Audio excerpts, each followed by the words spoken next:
قال الله تعالى في كلامه المجيد: أعوذ بالله من الشيطان الرجيم. فمن كان يرجو لقاء ربه فليعمل عملا صالحا ولا يشرك بعبادة ربه أحدا। গগনে ভুবনে যাবতীয় প্রশংসা আল্লাহর জন্য।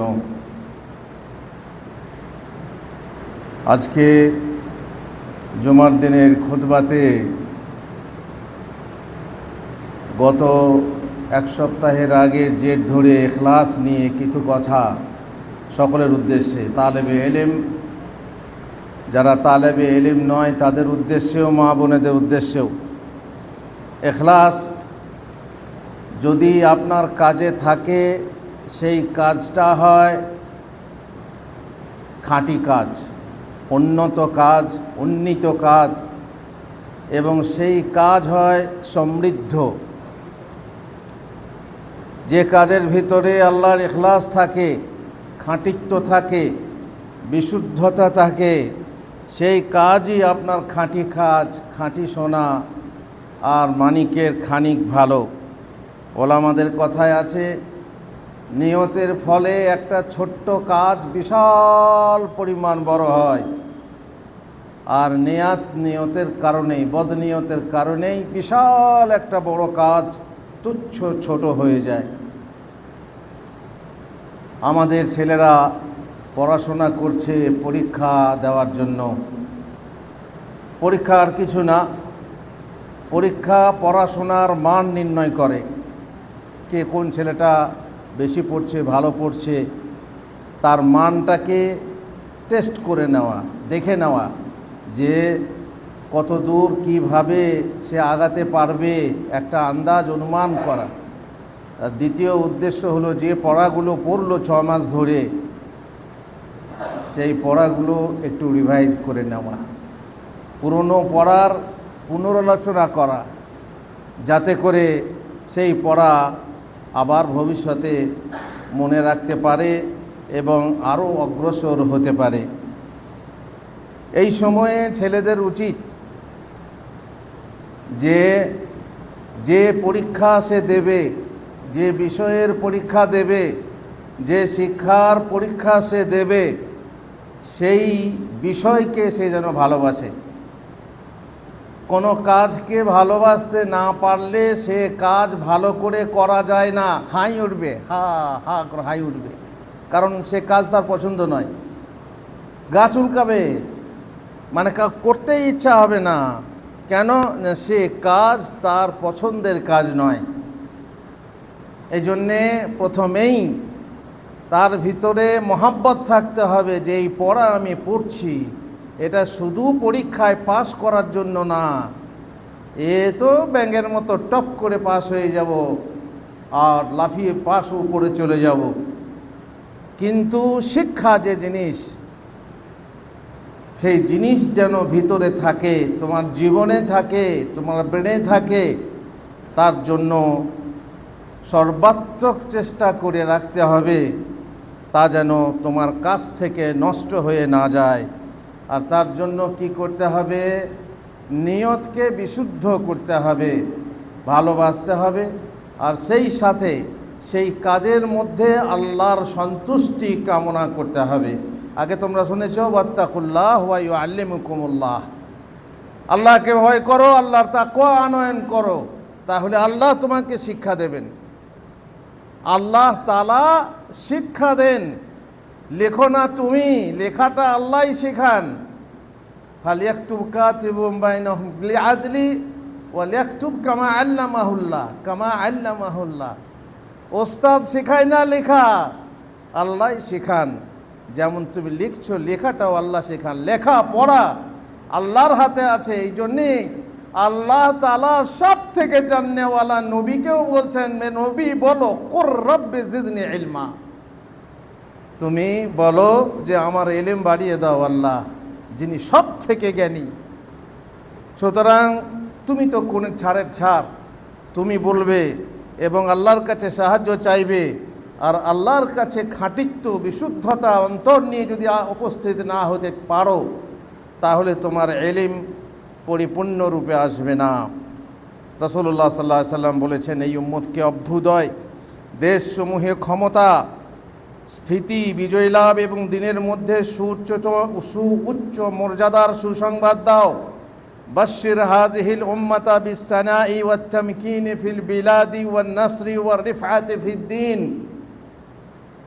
আর তাদের মধ্যে যে ব্যক্তি পরকালের কর্মকে মাধ্যম করে বাহানা বানিয়ে বা নিজের বাহন বানিয়ে ইহকাল দুনিয়ার উদ্দেশ্যে কোনো কর্ম করবে, তার জন্য পরকালের কোনো অংশ নেই। ওমান আমিলা মিনহুম বিআমালিল আখিরাতি লিদ-দুনিয়া ফালাইসা লাহু ফিল আখিরাতি মিন নাসিব। লাইসা ফিল আখিরাতি নাসিব, তার নসিব নেই, আখিরাতে কিছুই নেই। দুনিয়া চেয়েছো, দুনিয়া পেয়ে গেছো। দুনিয়ায় নাম চেয়েছো, নাম পেয়ে গেছো। দুনিয়ায় বাহাদুরি চেয়েছো, বাহাদুরি পেয়ে গেছো। কিন্তু আখিরাতে যখন যাবে তখন তোমার সব শেষ হয়ে যাবে। বদনাম থেকে বাঁচার জন্য তুমি কাজ করেছো। মায়েরা শোনো, বদনাম থেকে বাঁচার জন্য যদি সংসারের কাজ করো, আল্লাহর জন্য না করো, তো বদনাম থেকে বাঁচার জন্য সেটাও উদ্দেশ্য হলো দুনিয়ার পাওয়া। দুনিয়ায় পেয়ে গেছো, আখিরাতে আর তুমি কিছুই পাবে না। সুতরাং কাজটা এমন করতে হবে যেটা শুধুমাত্র আল্লাহর উদ্দেশ্যে হয়, আল্লাহকে সন্তুষ্ট করার উদ্দেশ্যে হয়। নচেত আল্লাহ বেপরোয়া, আপনি এ কাজ করলেন না না করলেন, বরং যে কাজে আপনি শিরিক করছেন, আল্লাহর সাথে অন্যকে শরিক করছেন, আল্লাহর সাথে টাকা পয়সাকে শরিক করছেন, আল্লাহর সাথে দুনিয়াকে শরিক করছেন, আল্লাহর সাথে স্বামীর সন্তুষ্টিকে আপনি শরিক করছেন, আল্লাহর সাথে আপনি সংসারে শ্বশুর শাশুড়িকে আপনি শরিক করছেন। শরিক করলে পরে সে কাজে আল্লাহর কোনো পরোয়া নেই। তিনি বলছেন, কাল আল্লাহ তাআলা আনা আগনা শুরাকা আনিশ শিরক। হাদিস কুদসি, মান আমিলা আমালান আশরাকা ফীহি মাইয়া গায়রি তারাকতুহু ওয়া শিরকা। যে ব্যক্তি, আল্লাহ তাআলা বলছেন, আল্লাহ বলছেন যে আমি সকল অংশীদার অপেক্ষা অধিক শিরিক বা অংশীদারি হতে বেপরোয়া, আমার কোনো পরোয়া নেই তাতে। অতএব যে ব্যক্তি আমার জন্য কোনো এমন আমল করবে যাতে সে আমি ভিন্ন অন্য কাউকে অংশী করবে, আমার সন্তুষ্টি ছাড়া অন্যের সন্তুষ্টি কামনা করবে, অথবা একসাথে দুটো সন্তুষ্টি কামনা করবে, তাহলে আমি তার থেকে সম্পর্কহীন। আর সে আমল তার জন্য হবে যাকে সে শরিক করেছে, তার জন্য হবে, দুনিয়ার জন্য হবে, আমার জন্য হবে না। এই জন্যই আল্লাহ বলছেন, ফামান কানা ইয়ারজু লিকা রাব্বিহি। সুতরাং যে তার প্রতিপালকের সাক্ষাৎ আশা করে, আর আশা করে মানে ভালো সাক্ষাৎ আশা করে, আল্লাহর সঙ্গে সাক্ষাৎ তো হবেই, তুমি ভালো কাজ করো আর না করো, কিন্তু যদি ভালো সাক্ষাৎ কামনা করো, ফালইয়ামাল আমালান সালিহা, তাহলে সে যেন নেক আমল করে, ওয়ালা ইউশরিক বিইবাদাতি রাব্বিহি আহাদা, আর আল্লাহর ইবাদতে যেন কেউ শরিক না করে, না দুনিয়াকে আর না মানুষকে শরিক করা যাবে না, ইখলাস রাখতে হবে। তারা কেবল, আল্লাহ তাআলা বলছেন, ওমা উমিরু ইল্লা লিয়াবুদুল্লাহা মুখলিসিনা লাহুদ্দীন হুনাফা, তারা কেবল একনিষ্ঠভাবে বিশুদ্ধ চিত্তে আল্লাহর ইবাদত করতে আদেষ্ট হয়েছিল। বিশুদ্ধ চিত্তে, বিশুদ্ধ মন নিয়ে ইবাদত করবে, তাতে কোনো শরিক করবে না। সুতরাং প্রত্যেক ইবাদত আমলের ইচ্ছা, উদ্দেশ্যে ও সংকল্পে ইখলাস বা আল্লাহরই জন্য বিশুদ্ধ চিত্ততা একান্ত জরুরি। ইবনুল কাইয়িম রাহিমাহুল্লাহ বলেন, যেরূপ তিনি একক উপাস্য, তিনি ব্যতীত কোনো সত্য উপাস্য নেই, ঠিক সেই রূপই ইবাদত ও উপাসনা শরিকবিহীনভাবে একমাত্র তারই উদ্দেশ্যে হওয়া উচিত। অতএব যেমন তিনি তার উপাস্যত্বে একক, ঠিক তেমনি তাকে তার ইবাদতে একক মানা সকলের জন্য আবশ্যক। তাই নেক আমল এবং সৎকর্ম, নেক আমল বা সৎকর্ম সেই আমল বা কর্মকে বলে যা লোক প্রদর্শন থেকে বিশুদ্ধ এবং সুন্নার অনুবর্তী হয়। যে কোনো আমল কবুল হওয়া দুটো শর্ত, এক হচ্ছে ইখলাস, দ্বিতীয় হচ্ছে তরিকায়ে মুহাম্মাদি। ইখলাস না থাকলে আমল মারদুদ, পরিত্যাজ্য। আর তার সাথে যদি তরিকায়ে মুহাম্মাদি না থাকে তাহলেও আমল হচ্ছে পরিত্যাজ্য। উপরোক্ত দুটি শর্তই গ্রহণযোগ্য আমলের দুই স্তম্ভ। আমল সঠিক ও বিশুদ্ধ হওয়ার একান্ত আবশ্যক, আর তা সঠিক তখনই হবে যখন সুন্নাহর নির্দেশিত রীতিনীতি পদ্ধতির অনুসারে তা করা হবে। যেমন আল্লাহ তাআলার এই বাণী, ফালইয়ামাল আমালান সালিহা, আর সালেহ তখনই হবে যখন দুটো শর্ত পাওয়া যাবে, ইখলাস ও তরিকায়ে মুহাম্মাদি, যেমন ইঙ্গিত আল্লাহ দিয়েছেন। আর বিশুদ্ধ তখন হবে যখন আমল প্রকাশ্য গুপ্ত শিরকের ভেজাল থেকে নির্মল ও খাঁটি হবে, তখনই আমল বিশুদ্ধ হবে। যখন আপনি খাঁটি করবেন, সোনাকে পুড়িয়ে পুড়িয়ে পুড়িয়ে পুড়িয়ে সমস্ত খাদ বের করে ফেলা হলে সোনা খাঁটি হয়, তেমনি আমল খাঁটি হবে যদি আপনি সেই আমলকে কেবলমাত্র বিশুদ্ধ করেন আল্লাহর জন্য, আর যার প্রতি আল্লাহ তাআলা ইঙ্গিত করে বলেছেন ওয়ালা ইউশরিক বিইবাদাতি রাব্বিহি আহাদা। সুতরাং তালেবে ইলমের উচিত তার নিয়ত উদ্দেশ্যকে ইলম সন্ধানে শুদ্ধ ও সৎ করা। আর ইলম অন্বেষণে সৎ বা নেক নিয়ত তখন হয় যখন তাতে আল্লাহর সন্তুষ্টি কামনা করা হয় এবং তার ইলম দ্বারা আমল করা হয়। ইলম মনেও থাকবে যদি সে ইলমটা আল্লাহর জন্য, আল্লাহর সন্তুষ্টির জন্য মুখস্থ করা হয়, ধরে রাখা হয়। শরীয়তকে জীবন্ত সংস্কার করা উদ্দেশ্য হয়, নিজের অন্তঃকরণকে জ্যোতির্ময় করা উদ্দেশ্য হয়, নিজের অভ্যন্তরকে পরিশুদ্ধ করা নিয়ত হয়, সমাজের মূর্খতা দূরীভূত করা, কিয়ামতের দিন আল্লাহ তাআলার নৈকট্য লাভ করা, আল্লাহর অনুগ্রহ এবং তার প্রস্তুত রাখা জান্নাতের অধিকারী হওয়ার উদ্দেশ্য যেন সব সময় মনে প্রাণে জাগ্রত থাকে। এই ইলম অনুসন্ধানে পার্থিব্য কোনো স্বার্থলাভ, পদমর্যাদা, খ্যাতিলাভ, যশ ও অর্থলাভ, সমকালীন ওলামাদের সাথে পরস্পর গর্ব বড়াই করা, তর্কে জিতে যাওয়া, মানুষের নিকট সম্মান পাওয়া, বিভিন্ন বৈঠকে ও জলসায় আমন্ত্রিত হওয়ার লালসা প্রভৃতি উদ্দেশ্য যদি লক্ষ্য হয় তাহলে সব বরবাদ যাবে। ওমা লাহু ফিল আখিরাতি মিন খালাক, আখিরাতে কোনো নসিব থাকবে না, নচেৎ নিকৃষ্টতর বস্তুতে উৎকৃষ্টতর বস্তুর পরিবর্তে বিনিময় করে নেওয়া হবে। রাসূলুল্লাহ সাল্লাল্লাহু আলাইহি ওয়াসাল্লাম বলেছেন, মান তাআল্লামা ইলমান মিম্মা ইবতাগা বিহি ওয়াজহুল্লাহ লা ইয়াতাআল্লামুহু ইল্লা লিইউসিবা বিহি আরাদান মিনাদ দুনিয়া ওয়া লাম ইয়াজিদ আরফাল জান্নাতি ইয়াওমাল কিয়ামাতি ইয়ানি রিহাহা। যে বিদ্যা দ্বারা আল্লাহর সন্তুষ্টি লাভ করা যায় তা যদি একমাত্র সামান্য পার্থিব্য স্বার্থ লাভের উদ্দেশ্যে কেউ শিক্ষা করে তাহলে সে কিয়ামতের দিনে জান্নাতের সুগন্ধটুকুও পাবে না। নিয়ত খুবই কঠিন কাজ। এই নিয়ত উদ্দেশ্যকে সৎরূপে নিশ্চিত ও স্থির রাখা খুবই কঠিন কাজ। সুফিয়ান সাউরি বলেন, নিয়ত অপেক্ষা কোনো কঠিনতর বস্তুর উপর আমি সাধনা করিনি। নিয়তকে খাঁটি রাখা তালেবে ইলমদের দায়িত্ব।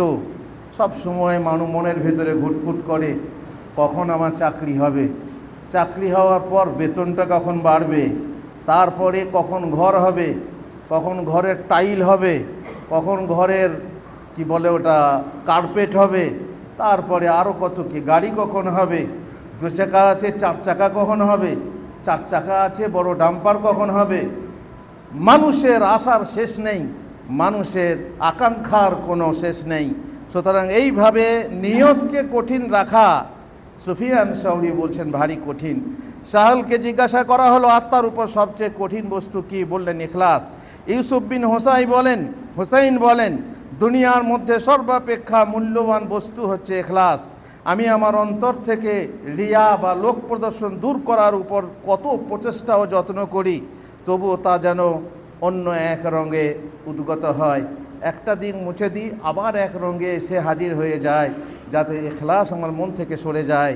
খুব কঠিন জিনিস। আবু সুলাইমান বলেন, বান্দা যখন কর্মে ইখলাস আনয়ন করে তখন তার নিকট হতে সকল প্ররোচনা এবং লোক প্রদর্শনের উদ্দেশ্য দূরীভূত হয়ে যায়। আল হেরাবি বলেন, ইখলাস প্রত্যেক ভেজাল হতে আমলের জন্য নির্মলতা। ইবনুল কাইয়িম বলেন, মুখলিসের আমল আত্মার কামনা সর্বপ্রকার ভেজাল থেকে পবিত্র বিশুদ্ধ হওয়া, সৃষ্টির হৃদয়ে সুন্দর ও সুশোভিত হতে চাওয়া, তাদের প্রশংসা কামনা করা এবং দুর্নাম থেকে বাঁচার উদ্দেশ্য রাখা, তাদের সম্মান ও ভক্তি লোটার আকাঙ্ক্ষা করা, তাদের মাল খিদমত বা সেবা অথবা প্রেম ও ভালোবাসা আশা করা, তাদের মাধ্যমে নিজের কার্যসিদ্ধি করার বা ইচ্ছা পোষণ করা ইত্যাদি ব্যাধি ও ভেজাল থেকে তার আমল ও কর্ম মুক্ত ও পরিশুদ্ধ হতে হবে, যার সমষ্টি উদ্দেশ্য হচ্ছে তার আমল দ্বারা আল্লাহর সন্তুষ্টি কামনা ছাড়া অন্য কিছু কামনা যেন না হয়। মোতাররাব বিন আবদুল্লাহ বলেন, রাত্রি জাগরণ করে ইবাদত করে সকালে আত্মপ্রশংসা অনুভব হওয়া অপেক্ষা সারা রাত্রি নিদ্রায় অতিবাহিত করে সকালে লাঞ্ছিত হওয়া আমার নিকট অধিক প্রিয়।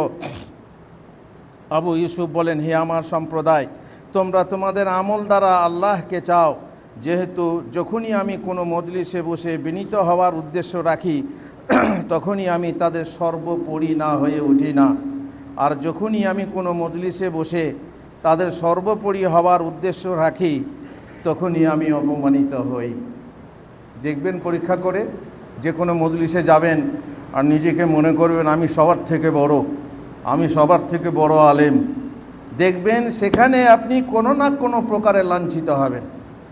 ইমামতি করেন, ইমামতি করার সময়ে যদি তুমি মনে করো আমি সবার থেকে ভালো কেরাত করছি, কোরআন পড়তে পড়তে মনের ভিতরে অহংকার চলে আসছে যে হাম সবসে বড়া হ্যায়, দেখবে হঠাৎ করে তুমি এমন জিনিস ভুলে যাবে যে লোকের কাছে লাঞ্ছিত হবে। একজন আলেম বলছেন যে আমাকে লোকেরা ভুল ধরতো, তুমি ভুল পড়ো, তুমি ভুল পড়ো, ছোট, সবসময় আমাকে ছোট করতো।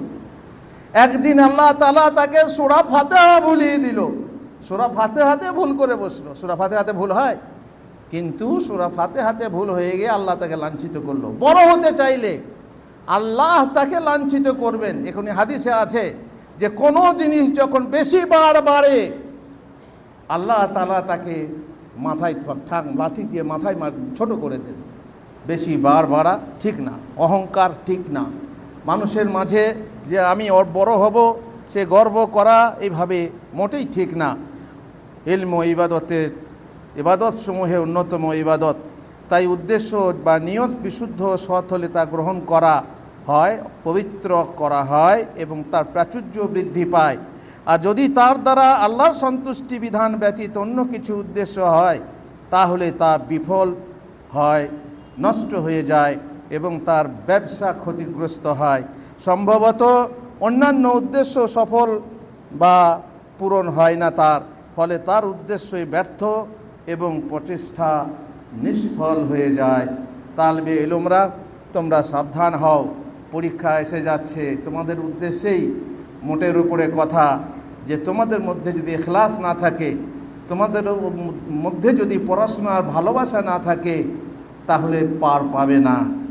যতই তুমি লাফাবার চেষ্টা করো ওপর দিকে ঘুরে ঘুরে নিচেই চলে আসবে। বাঁদরকে দেখেছো, একটা পিছল বাঁশের ওপরে উঠতে গেলে খুব হুড়বুড় হুড়বুড় করে ওঠে, আবার সারাম করে নিচে নেমে যায়, কারণ গায়ে তেল মাখানো আছে। ওঠে আবার পড়ে যায়, ওঠে আবার পড়ে যায়। ঠিক এই অবস্থা হবে। তুমি যদি উঠতে চাও উপরের দিকে, তোমার ভিতরে যদি অন্তঃসার শূন্য থাকে, তোমার ভিতরে যদি ইখলাস না থাকে, তোমার ভিতরে যদি মহাব্বত না থাকে, তুমি উঠবে আর পড়বে, চড়বে আর পড়বে। এই অবস্থা যেন তোমার না হয়, তার জন্য এই সতর্কবাণী খুতবার মাধ্যমে আল্লাহ তাআলা তোমাদের সকলকে তৌফিক দেন, সবাইকে ফার্স্ট হওয়ার তৌফিক দেন, সবাই যেন ফার্স্ট হতে পারে। আল্লাহুম্মা সাল্লি আলা আল্লাহুম্মা বারাক আল্লাহু লি ওয়া লাকুম ফিল কোরআনিল আযীম ওয়া নাফা'নি ওয়া ইয়্যাকুম বিল আয়াতি ওয়া যিকরিল হাকীম ইন্নাহু তাআলা জাওয়াদুন কারীমুম মালিকুম বাররুর রাউফুর রহিম।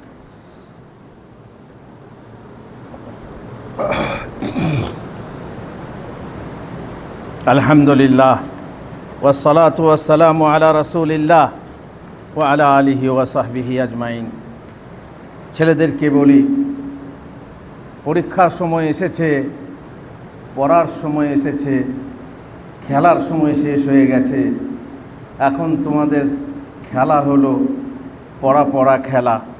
বই পড়ার সঙ্গে যে সুসম্পর্ক গড়বে বা যে সুসম্পর্ক গড়তে পারে, কায়েম করতে পারে, সে তার নিজের সুন্দর জীবন গড়তে পারবে, এ কথা নিশ্চয়ই জানো। আর এই কথা জানো, তোমার গার্জেন জানেন বলেই তোমাদেরকে এত কষ্ট করে আলু ভাত খেয়ে এখানে তোমাকে পড়তে পাঠিয়েছে। তোমার গার্জেন জানে যে আমার ছেলে কত কষ্ট করে, খেতে ভালো পায় না, শুতে ভালো পায় না, বেশি ঘুমাতে পায় না, আরাম আয়েশ পায় না জানে। কিন্তু তোমাকে গড়ার জন্য তাদের কত প্রচেষ্টা। সেখান থেকে বারবার মুদাররিসদেরকে ফোন করা হচ্ছে, আমাকে ফোন করছে, ওনাকে ফোন করছে, ওনাকে ফোন করছে, আর বলছে আমার ছেলেটাকে দেখেন যেন মানুষ হয়।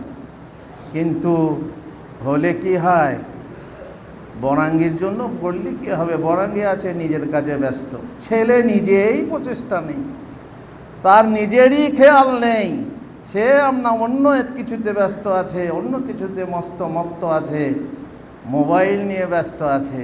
এখনকার খেলা হচ্ছে মোবাইল। সুতরাং চেষ্টা থাকতে হবে ছেলের মধ্যে। ছেলের মধ্যে যদি ট্যালেন্ট না থাকে, মা বাপ যতই চেষ্টা করুক আর ওস্তাদ যতই চেষ্টা করুক, গাধা পিটিয়ে কোনো দিন ঘোড়া তৈরি করা যাবে না। এই জন্য তোমার মধ্যে চেষ্টা থাকতে হবে। সফলতা তাদেরই মাথা চুম্বন করে যারা দিনরাত বই পড়াকে নিজের আবশ্যক কর্তব্য বানিয়ে নেয়। ঘুম ছাড়তে হবে, আরাম বর্জন করতে হবে, স্বপ্ন পূরণের ইচ্ছা পরিপক্ক করতে হবে। সফলতা এমনি আসে না, তার জন্য পড়াশোনা না করার সকল বাহানা ত্যাগ করতে হবে। মা বাপের মাথা উঁচু করার জন্য, তাদের উদ্দেশ্য পূরণ করার জন্য প্রচেষ্টা জারি রাখতে হবে, নিরলস প্রচেষ্টা। জানার জন্য পড়ো, জীবন গড়ার জন্য পড়ো। এ জীবনে পড়বে যেজন সেই তো হবে বড়। পরীক্ষার্থীর পড়াশোনার মান নির্ণয় করে, বই আমাদের জ্ঞানী হতে শেখায়। বই একমাত্র নিখাত বন্ধু, উপকারী সঙ্গী, যে আমাদের সবসময় উপকার করে। বই ও মই, মই মানে সিঁড়ি, বই ও মই দুটিতে চড়েই উপরে ওঠা যায়। বই পড়াকে যথার্থ হিসেবে যে সঙ্গী করে নিতে পারে, তার জীবনে দুঃখ কষ্টের বোঝা অনেক হালকা হয়ে যায়। বই পড়া বুদ্ধির ব্যায়াম স্বরূপ।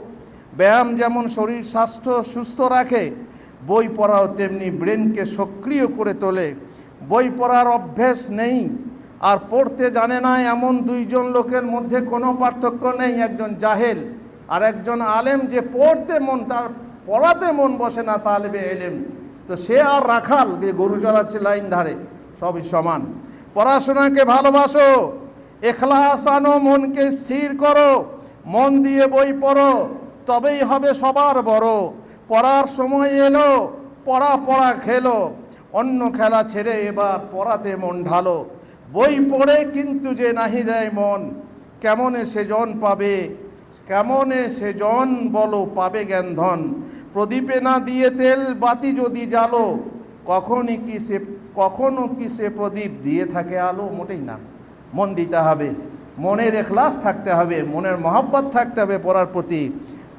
তার জন্যে মনকে ফ্রি করো। মনকে ইংগেজ রাখলে পড়া মাথায় ঢুকবে না। তোমার মন যদি ইংগেজ থাকে কোনো টেনশন নিয়ে, কোনো সমস্যা নিয়ে, কোনো দুঃখ নিয়ে, কোনো কষ্ট নিয়ে, কোনো অবৈধ প্রেম নিয়ে, কিংবা বৈধ ভালোবাসা নিয়ে যদি তুমি আঁচল ধরা হও, তাহলে তোমার মগজে তোমার ব্রেনে পড়া ঢুকবে না। যেমন তোমার ফোন যদি একজনের সাথে কথা বলতে বিজি থাকে, যদি আরেকটা কল আসে, সেই কলটা ঢুকবে? সেই কলটা ঢুকবে না। তুমি যদি তোমার ব্রেনটাকে বিজি রাখো একজনের সাথে বা একটা জিনিসের সাথে, তাহলে সেই ব্রেনে তুমি পড়াশোনা করবে, কিচ্ছু ঢুকবে না। একবার হয়তো কোনো রকম পড়বে, আবার যেমন সে পাথরের উপরে বৃষ্টি পড়ে, সরে যাবে ব্রেন থেকে, সকালে দেখবে আর কিছুই নেই। পরীক্ষা হলে গিয়ে দেখবে কিছুই মনে আসছে না, কিছুই মনে আসছে না। ইমাম শাফিকে ও কি বলেছিলেন? গোনাহ ছাড়ো, গোনাহ ছাড়ো, পাপ ছাড়ো, পাপ বর্জন করো। পাপ যদি গোপনে করো, তাহলে প্রকাশ্যে হোক গোপনে হোক ইলম তোমাকে ধরা দেবে না। একটা উদাহরণ দিই, জানি না এটা সমীচীন হবে কিনা খুতবাতে, তবুও ছেলেদেরকে বোঝাবার জন্যে।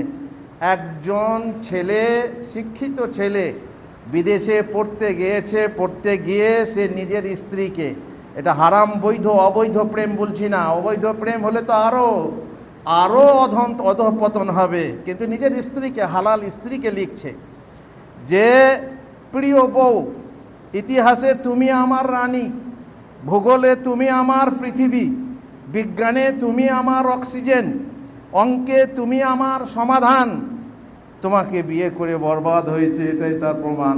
আর তার মানে কি, সব যেটা পড়তে যাচ্ছি খালি তুমিই মনে আসছো, যে কোনো বিষয় পড়তে যাচ্ছি আর তখনই তুমি হুপ করে আমার সামনে, এমনকি নামাজে, নামাজ পড়তে, নামাজ কেরাত পড়ছি, তাসবিহ পড়ছি, আর তুমি এসে আমার সামনে হাজির হয়ে যাচ্ছ। তাহলে তার নামাজ হবে না পড়া হবে, না তার মগজে কিছু ঢুকবে? মগজ ভাজা ছাড়ার কিছু উপায় নেই। সুতরাং আল্লাহ আমাদেরকে তৌফিক দেন, তালেবে ইলমকে তৌফিক দেন। যে সমস্ত মানুষ এই সব কিছুতে ভুগছেন, তাদেরকে আল্লাহ তৌফিক দেন যেন যে জিনিস করবেন তার মহব্বত এবং তাতে ইখলাস তৈরি করতে পারেন, তাহলেই সফল হবেন, নচেত হবে বিফল, আর উদ্দেশ্য সাধন হবে না। আল্লাহ আমাদেরকে সফল করুন, আল্লাহ আমাদেরকে উন্নত করুন। আল্লাহুম্মা আমিন। আল্লাহুম্মা সাল্লি আলা মুহাম্মদ।